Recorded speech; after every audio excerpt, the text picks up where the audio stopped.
My not boyfriend said we were not a couple, so I broke his heart. We have been seeing each other for a year, and everything looked and seemed like we are a couple. He said he loved me and I him. He spends every weekend with me, and we have planned our first trip together, etc. Last weekend he was in bed, and I made him pancakes because his birthday was on Tuesday. He was very happy about it and joked that I was spoiling him. I said that I wanted to spoil my man. He said, I am not your man with the same energy. He didn't seem awkward or embarrassed, just as calm, with a smile on his stupid face. I didn't take it seriously and said, Yeah, I know you are not my man. He was more serious now and said, No, really, I am not your boyfriend. I felt sick, but I tried to be calm and I asked what we are. He said, I don't know. Great FWB. I didn't say anything after that, and he ate his pancakes in silence. Later, he asked if we would do anything. I said that I was planning on cleaning and doing some paperwork. He left after an hour. I ran to the bathroom to be sick, and I probably cried for a solid 2 hours. I couldn't keep anything in my stomach for the rest of the day.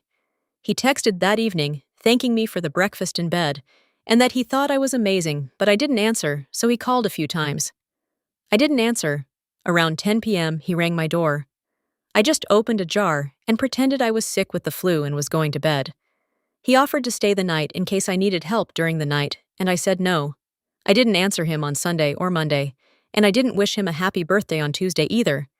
And I have just been keeping it short texts finding sickness. He never brought up what he said once. Then yesterday, he wrote that he missed me, and that he hadn't gone this long without talking to me since we met, and that he was going mad. He asked if we could at least have dinner. I said that I was very busy. He said, Don't you miss me? I said that I was very tired because I was out all night with a guy last night. When I sent that last message saying I was exhausted because I had spent the night with another guy, my heart was racing. I was trembling not from guilt because I hadn't done anything with anyone, but from anger at being made a fool. For the first time since that unbearable conversation at breakfast, I felt like I had regained some control. And it didn't take even 5 minutes. He saw it typed, stopped, typed again, disappeared, came back. Anxiety took over my chest, but I didn't let it show. I put my phone aside and went to shower as if all of that wasn't corroding every part of my pride. When I came back, there was a response short. Seriously, I read it, ignored it. The game was mine now. 2 hours later, another message. You can do whatever you want, just don't complain later. I smiled. He thought he was threatening me, but I knew that tone. It was jealousy disguised as arrogance. He always thought he was clever, irresistible the prize. So convinced that no matter what he did, I would continue there, willing to be the woman who makes pancakes and settles for crumbs of affection. But not this time. At night, around 10:30, when the street was already silent, and I was already lying down with my face buried in the pillow, I heard the doorbell. My heart raced. I knew it was him. No one else would show up like that unannounced at that hour. I let it ring. Then a light knock on the door and another one. I got up slowly without making noise, as if I were a thief in my own house. I peeked through the side window. It was him leaning against the wall, arms crossed with that corner of the mouth smile, as if you were doing me a favor by being there. Pure arrogance. I didn't open. He grabbed his phone vibrating. Open up. I just want to talk. You know this tantrum of yours won't last. Tantrum? He thought I was having a tantrum, I replied. You said you weren't my boyfriend. I'm just enjoying my freedom. The response came in seconds. Freedom you never wanted. You'll get tired of this little theater quickly. Call me when it passes. I read that and laughed out loud. A dry, almost nervous laugh. He still believed I would run after him, that I would beg that he was the prize. But that night, the one who got tired was me. Tired of begging for crumbs of dignity. Tired of being called friend with benefits after a year of sharing every weekend. Tired of preparing surprises for someone who didn't even consider me a partner. He knocked again, this time harder. Are you going to keep pretending you're not home now?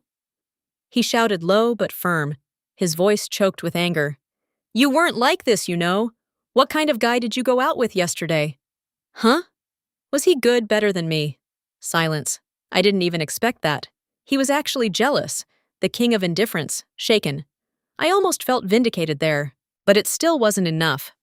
I opened the window calmly and looked into his eyes. It's none of your business, I replied. You're not my boyfriend, remember? His look transformed. From arrogance came surprise, then anger. You're not going to provoke me, ignore me, and still treat me like just anyone. Understand? But that's exactly what you did to me for a year. He took a step back, breathed deeply, looked at the ground. Then he stared at me again with a forced smile. You'll get tired. You'll realize that none of these guys will know you like I know you. You'll miss it. And when that happens, I'll be here. Don't be, I replied. And I closed the window. That night he left. But I knew it wasn't over. His ego was too big to accept a no as an answer.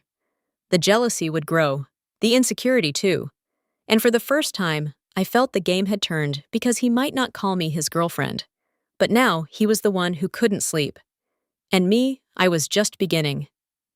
The next morning, I woke up with a heavy head and a tight chest. It was still hard to swallow all of that. His words echoed like an insistent buzzing. You'll get tired. When that happens, I'll be here. He thought he was something in such a disgusting and arrogant way that I felt dirty just remembering that I had gotten involved with him, that I had desired that body, that touch. How could I have deluded myself so much? I grabbed my phone and started deleting old conversations. There were hundreds of messages, memes, videos, promises thrown between laughs and nights that in my head meant something to him. Just distraction between one hookup and another. I realize now, but the worst was yet to come. I went out for coffee with Vanessa, my best friend. I needed to talk to someone, get everything out. She had always been my anchor, my lucidity in storms. When I arrived, she looked at me with that worried expression, like someone who already felt I was about to collapse. Did he mess up again? She asked before I even sat down. I told her everything from the conversation about not being my boyfriend to the lie about going out with another guy. When I finished, she was silent for a while. Then she breathed deeply, stirring her coffee cup as if weighing each word. Girl, there's something I never wanted to tell you. I thought he would grow up, change. But now I see he never respected you. My stomach turned. What do you remember that time we went to the bar with the college crowd, a few months after you two started dating? I nodded, already feeling my blood freeze. So he came to talk to me. He complimented me, kept making too much conversation. At the time, I thought it was just friendliness. But then when you went to the bathroom, he approached and asked if I had ever thought about hooking up with both of you at the same time. I froze literally. I stayed motionless. Heat rose through my face and my throat closed up. What I told him, to go screw himself. Of course. I said you were my best friend and that he was an idiot. He just laughed, said it was a joke, that the important thing was to enjoy life without labels, and that was it. But after that, I started noticing. He flirted with others too, always on the sidelines. I felt bad, but I didn't want to hurt you. I closed my eyes tightly. How did I not see? How was I so blind? The way he stayed glued to his phone when he was with me, the smiles he exchanged with strangers, the new friendships on Instagram every week. And you're sure that he... I started to ask, but the answer came before I even finished. Yes, he's already gone out with at least 2 girls from our class. One of them told me he said he had no commitment to anyone, that it was just fun. This while he was with you every weekend. A mixture of disgust, disappointment, and humiliation took over me. I felt like screaming, breaking something, disappearing. He made me pancakes and said he loved me with the same mouth that complimented my friends behind my back. And he still thought I would beg for him. He used me, deceived me, treated me like an option, like a safe base. While he experimented with the world, while he collected bodies, kisses, and glances, I was there giving myself, surrendering, thinking the love was reciprocal. But it wasn't love. It was convenience. It was ego. I spent the rest of the afternoon in silence. Vanessa tried to talk more, but I could only shake my head. The world around me seemed in slow motion. The laughter of other customers in the cafe irritated me. I wanted to get up and scream for everyone to hear. He didn't love me. He lied to me. He's a fraud. But I stayed quiet. On the way home, anger transformed into something even more powerful. Focus. I wasn't going to cry anymore. I wasn't going to hide anymore. He underestimated me. And now, he was going to find out what it means to play with the wrong heart. I spent the night awake, sitting on the couch, going over everything, every word, every attitude, every slip. I put together the puzzle, and in the end, I saw the clear portrait of a scoundrel. But this time, I wouldn't just be another piece. The revenge, the one that was being slowly drawn inside me, was almost ready. And when it was put into practice, he would taste the bitter flavor of being disposable the same way he made me feel. The plan began to form that very night between dry tears and lost gazes at the ceiling. But it wasn't driven just by pain. It was by truth, by the brutal clarity that came after the last disappointment. I didn't just want to disappear from his life. I wanted him to see, for him to feel, for him to live the same discomfort he planted in me during all those months when he pretended to be something he never was. And ironically, the idea came when I thought of the only person who had already warned me about him. Lucas. Lucas was the complete opposite of that idiot. Polite, calm, always with a gentle sense of humor and an honest look. A guy who listened more than he spoke, who didn't need to show off or compete for attention. The first time we met was at a party. When my almost boyfriend introduced me to him with that typical tone of possession, as if saying, "This is my girl. Don't try anything." Lucas smiled and greeted me with respect. But it was only when we met again by chance at an academic event weeks later that we really talked. I remember his words perfectly from that night. "You seem too nice for someone like him. Just take care of yourself, okay?" At the time I thought it was an exaggeration. I thought he was being too critical of his own friend. But now everything made sense. Lucas already knew who he was. He had already seen the rot up close. And now he would be part of my healing. Not because I wanted to play with someone's feelings, but because for the first time, I wanted to put myself as a priority. And yes, maybe a little revenge entered the package.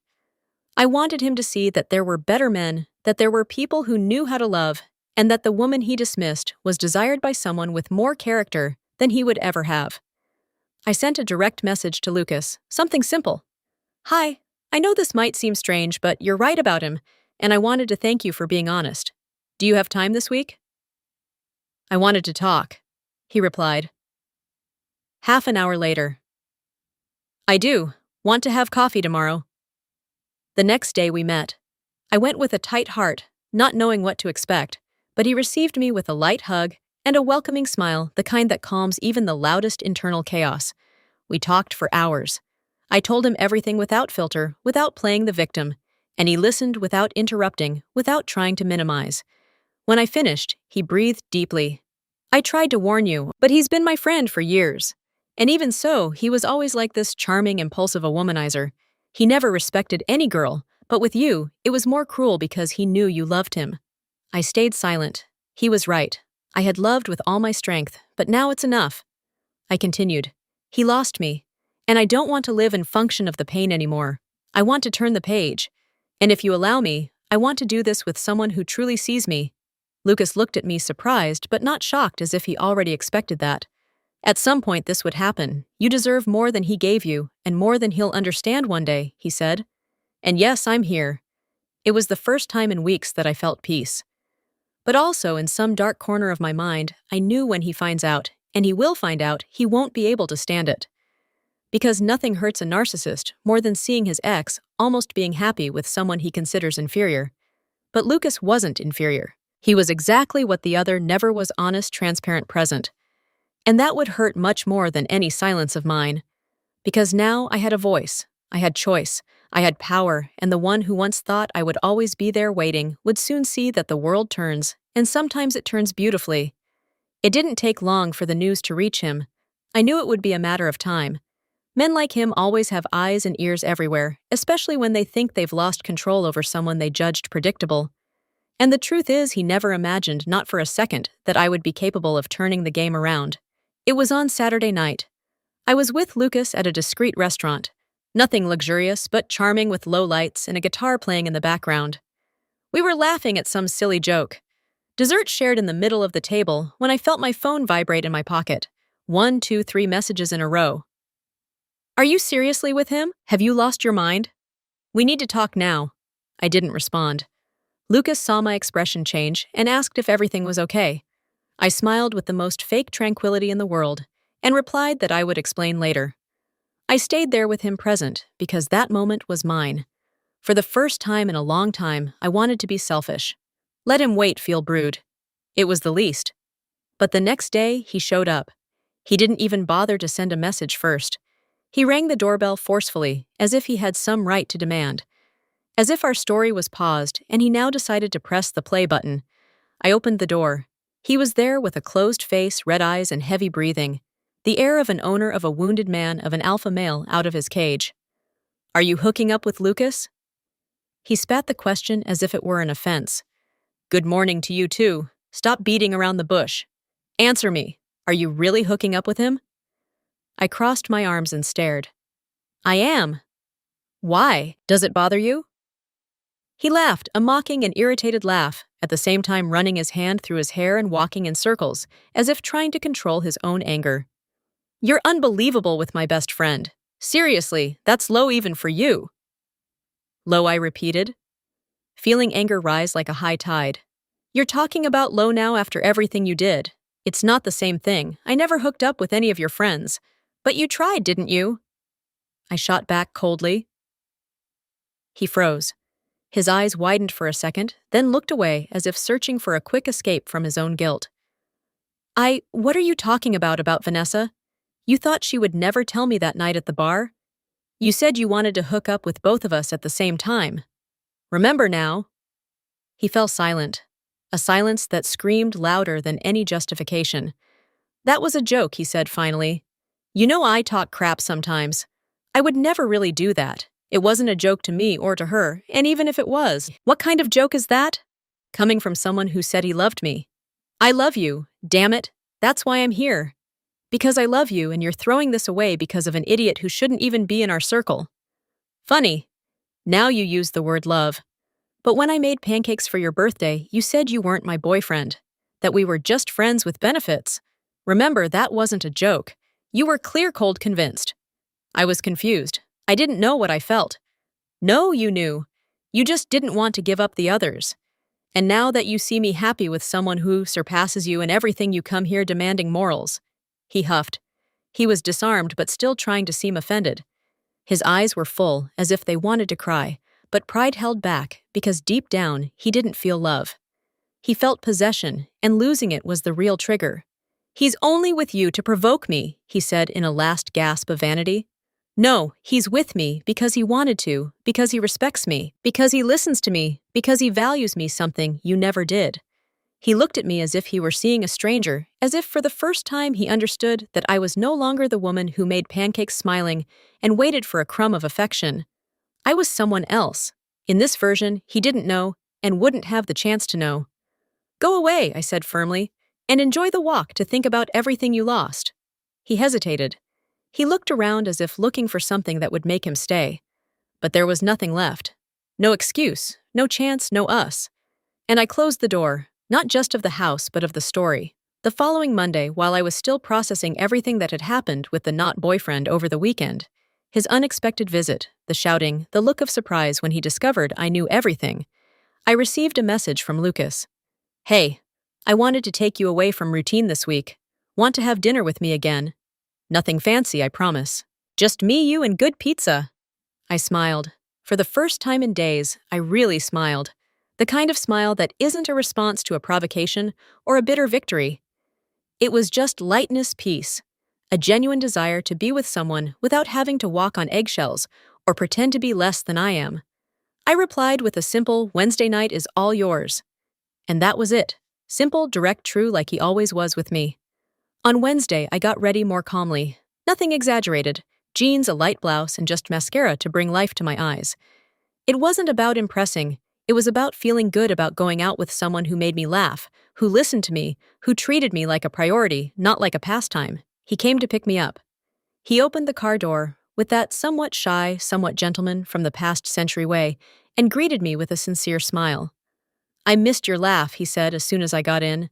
"And I miss someone who makes me laugh," I replied. We went to a small but charming pizzeria in downtown. A cozy place, old wooden tables, funny pictures on the walls, and a waiter who already seemed to know Lucas by name. "The usual?" the waiter asked with a smile. "Today, I have special company, so I wanted extra good," Lucas replied, looking at me with that calm and warm gaze. We talked about everything: work, music, teenage embarrassments, old movies we love that no one else watches anymore. I laughed, caught myself playing with my hair, crossing and uncrossing my legs as if my whole body was reacting to the lightness of the night. It was so different from the heavy conversations and tense silences I used to live. There I was, myself whole without fear. After the pizza, we walked down the street, unhurried, like people who don't want the night to end. He asked me if I was okay after what happened with his ex-friend, and I answered honestly, "I'm not 100% yet, but I'm rebuilding myself little by little, and you've been helping with that more than you imagine." He smiled, but this time it was a different smile. A little more serious, more loaded with feeling. I never wanted to interfere, never wanted to force anything. But since I met you at that ridiculous party where he treated you like you were just another one, I knew he didn't deserve you. And do you think you deserve me? He stopped walking. He looked at me for a few seconds until he said, "I don't know if I deserve you, but I admire you. I respect you, and I do want to really get to know you, not for what he painted you as, for who you are." My heart raced. I didn't expect that. "Not so direct, not so beautiful. Then get to know me," I replied with a voice firmer than I thought I had. We stood there in the middle of the sidewalk, looking at each other as if the world had given us a truce. And when he slowly approached, asking with his eyes if he could kiss me, I just closed my eyes and let it happen. It was a calm kiss full of care, without rush, without ulterior motives. It was as if it said, "I'm here and I won't hurt you." And in that moment, I believed, because I deserved that. After so many games, so many lies, so many silences, I deserved a man who knew how to be light. And if by chance the other found out, if he writhed with rage, if he screamed, if he went crazy, that was his problem. The pain he caused me no longer imprisoned me. And now I had someone who looked at me like no one had ever looked before, without fear, without doubt, as if I had finally chosen right. A few weeks after that kiss with Lucas, my life seemed to have found a new axis. It wasn't perfect. Nothing is. But for the first time in a long time, I woke up calm, without waiting for messages that didn't come, without measuring words, without walking on eggshells. Lucas didn't make me play games. He was just there, present, real. And that, for someone like me, who spent a year being treated like an option with exclusive packaging, was liberating. We started going out frequently, movies, cafes, walks, nights at home, cooking together. He knew my silences and didn't fill them with empty promises. He just listened to me, made me laugh, made me feel seen, and of course the other couldn't stand it. His ego wouldn't let him. In the third week, he showed up in front of the building where I lived. Without warning, he looked like someone who hadn't slept for days. Wrinkled clothes, red eyes, but even so, his pride was intact. Arrogance doesn't wash away with tears. "You've become a B-word." He spat as soon as he saw me coming down, without even saying good morning. The word hit my chest like a spark, but instead of igniting me inside, it froze me. For a second, just a second, I almost laughed. "Screw in your head. Are women who don't kneel when you snap your fingers right?" I replied, crossing my arms. "Who don't make pancakes on your birthday after hearing they're not your girlfriend?" He huffed, paced back and forth like a caged animal. "You're with Lucas." "Lucas, my best friend. Do you think that's right? Do you think that's dignified?" "What I think," I said, approaching, "is that you were never my boyfriend. Remember?" You repeated that like a mantra. "Friends with benefits. No labels, just have fun." Well, then I freed myself from your label of nothing and found someone who wanted to be everything. He stared at me with anger, but it was anger at himself, and I knew it. "And you know what the difference between you and him is," I continued. "You desired me. He chose me. You used me to inflate your ego. He listens to me, respects me, values me. You left me crying whole nights. He makes me sleep smiling. He tried to laugh as if he were above it all. He's just using you to get to me. No, dear. He doesn't even talk about you. You're the past. A mistake I've already overcome. The one who's still obsessed here is you." He closed his face, fists clenched. "But I wasn't afraid. You were never a man to me. You were a spoiled boy who collected women like trophies, and now you're freaking out because one of them decided to leave the shelf. Do you think he'll love you forever?" He screamed without arguments.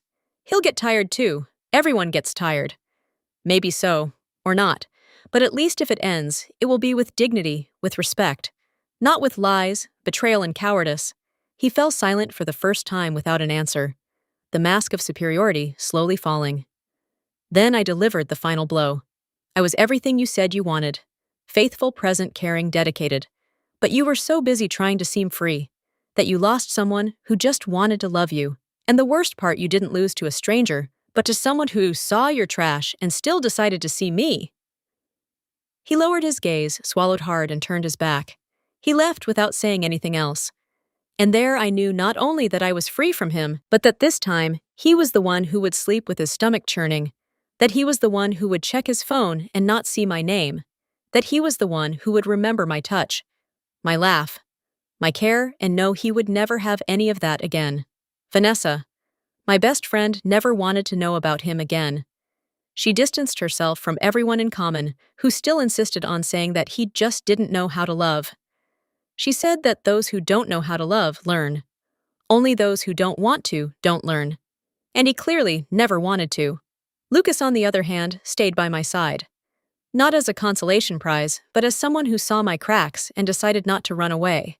He made me remember that love isn't noise drama or uncertainty.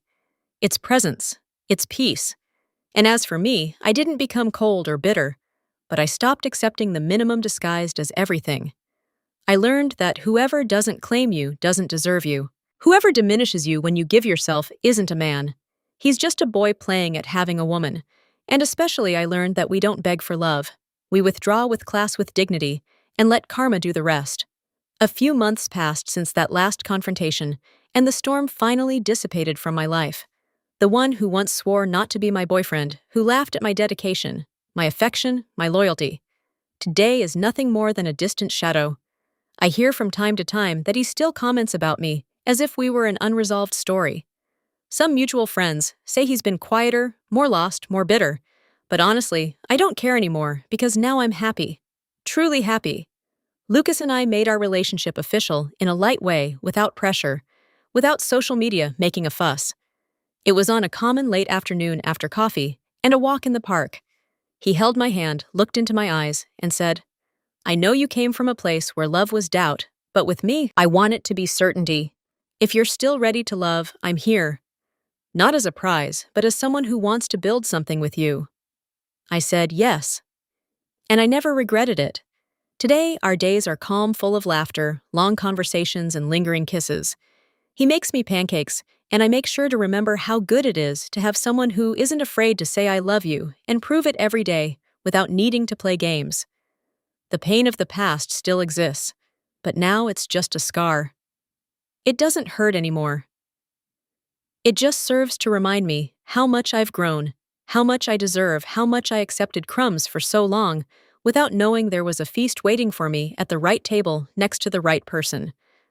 Lucas was never a trophy of my revenge. He was the unexpected cure. The beautiful detail after so much mess, the soft light after so much darkness.